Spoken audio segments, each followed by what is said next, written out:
Holy shit, what's that fat guy doing on my channel? That's me. I'm Suris. I'm your voice. Bullshit, I'm not that fat. I'll prove it. Roll the intro. Wait, that's my...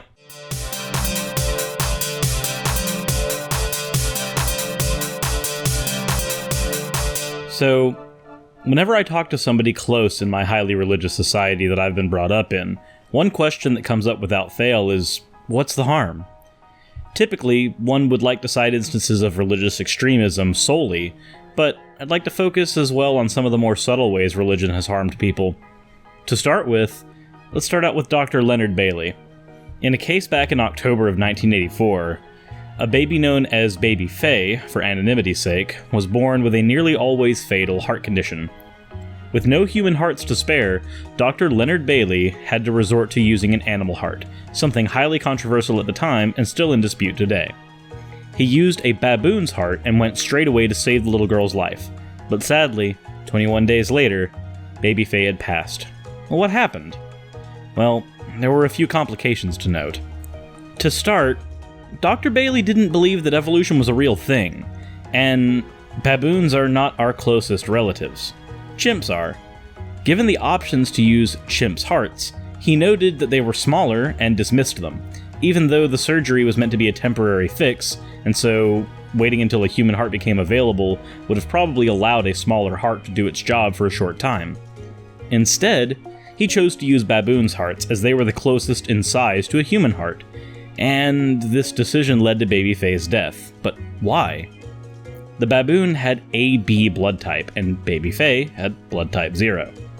Now, we don't know if chimps with blood type 0 were available at the time, but whether they were or not wasn't even considered by the doctor, because as a fundamentalist Christian, he actively rejected evolution, even going so far as to say that the difference between the blood types would prove weaker than the difference between species. I find this story highly disgusting. Had this man not ignored the science behind evolution, a basic function of biology, he would have had more options available and could have possibly not only saved this infant's life, but taken the medical field one step further into the future in the process.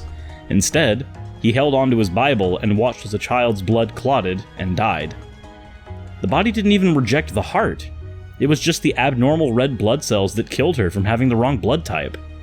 This is scary stuff, and honestly, it's not something I expected to find when doing my research for this video. But it was just his belief, right? What's the harm?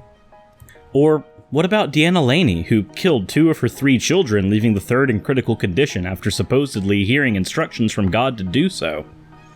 You might call this crazy, but let's be honest here.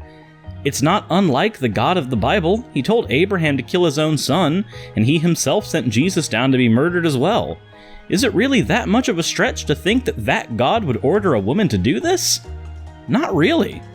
She pled insanity, and her last remaining child was said to be never truly self-sufficient again after the incident. This is a mother, people. A mother who, for all intents and purposes, may have loved her kids dearly, but the minute that she thought she was being faced with the dilemma of faith, she chose faith and killed her children in the name of God.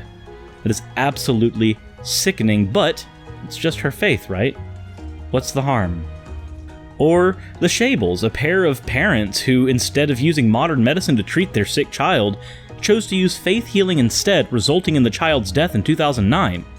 They were sentenced to 10 years probation for involuntary manslaughter, but later on down the road with one other child, they did the same thing, resulting in the death of 2 of their children total.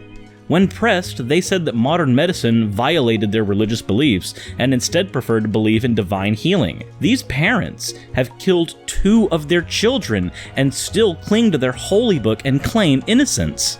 It's all God's work, but it's not God's work. It's the negligence of stupid, brainwashed parents who cling to a religion that has helped them believe in a misrepresentation of the facts that led to 2 deaths in their family. Stuff like this is absolutely horrifying, but it was their faith, right? Their belief. What's the harm in that? It's not just the Christian faith either. What about Rohingya?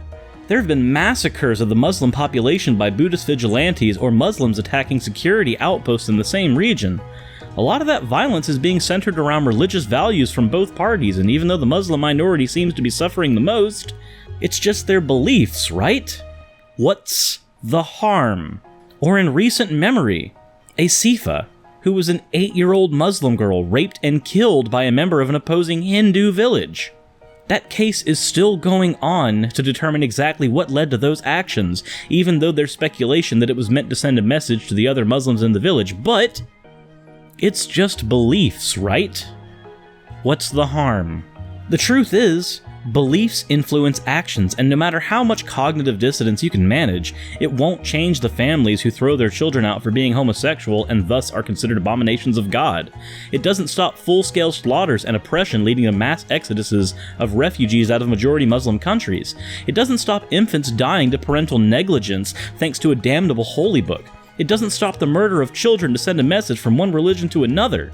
The fact of the matter is that it's beliefs, but beliefs inspire actions, and actions do real harm in the real world, while people hold on to tokens to get them into the next life, whether it be heaven or through reincarnation, and those types of beliefs tarnish the value of human lives in the here and now, and it needs to stop. I've said it before, I have no issue with theists. You can believe what you want, but please be informed of what that idea means on a global scale. There is a difference between theists and theism causes demonstrable harm.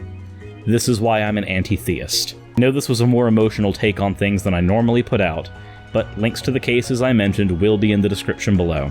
Thank you all for watching, and welcome to all of my new subscribers who came at the behest of Telltale Atheist. I've had a wonderful time chatting with all of you in the comment sections, and I can't wait to continue to do so. With that said, everyone, I'll see you in the next one.